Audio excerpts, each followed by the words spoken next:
আসসালামু আলাইকুম। এটা হলো আমার দেশি রায়াস গাছ। মাশাল্লাহ, দেখেন কি সুন্দরভাবে রায়াসগুলো ধরছে।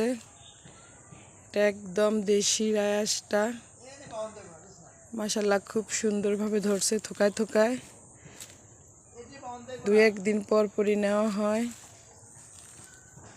আজকে ছিঁড়ি, মাশাল্লাহ কালকে এসে দেখি মাশাল্লাহ আবার অনেকটা ভালো বড় হয়ে গেছে।